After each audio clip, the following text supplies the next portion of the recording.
সেটা হচ্ছে মানে ব্যাংকে কেন লোন নেওয়াকে সাবমিট করছে এরকম একটা সম্পত্তি কেন হচ্ছে মানে লোন নেওয়াকে চুজ করছে। ইওর অনার, আমাদের স্যাটেক্টের আগে যে সকল জমিগুলো রয়েছে তাদের বেশিরভাগই এটা নির্ভর করে হচ্ছে খতিয়ানের উপর, এবং খতিয়ান যখন ছিল তখন কিন্তু কোনো দলিল ছিল না। সে করে এটা তাদের পৈতৃক সম্পত্তি, রেজাউল করিমের দাদার বাবাদের সেই সম্পত্তি থেকে তারা হচ্ছে এবং ফ্যামিলি বিজনেস, তারা একটি রয়্যাল ফ্যামিলি থেকে বিলং করে।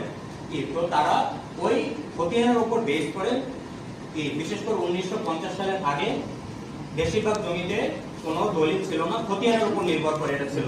তো সুতরাং এই খতিয়ানের উপরে তারা কোনোটা সেল করেনি, তারা নিজেরাই দখল করছে। কিন্তু আমার প্রতিপক্ষ হয়তো এটা জ্ঞানের স্বল্পতার কারণে সে এটা বলছে যে 1950 সালের আগেও এটা দলিল করা হয়, কিন্তু আমি তার সাথে এগ্রি করছি। এই কারণে এখন বর্তমানে দলিলটা হচ্ছে গ্র্যান্ট করা হয়, কিন্তু 1950 সালের আগে দলিল থাকতো না, এবং তারও আগে হতো মুখে মুখে হতো। এবং তারপর 1966 আসার আগে শুধুমাত্র খতিয়ানের উপর বেস করে তার জমির মালিকানা নির্ধারণ করা হতো। এবং এখনো আপনি চাইলে দেখতে পারবেন যে আমাদের গ্রামগঞ্জে যেসব জমিগুলো বিক্রি হয় না তাদের কোনো দলিল নেই, তারা শুধুমাত্র খতিয়ানের উপর বেস করে মালিকানা নির্ধারণ করে, এবং তারা যখন অন্য একজনের কাছে সেল করবে তো তখন সেটার আগে দলিলটা করা হয়।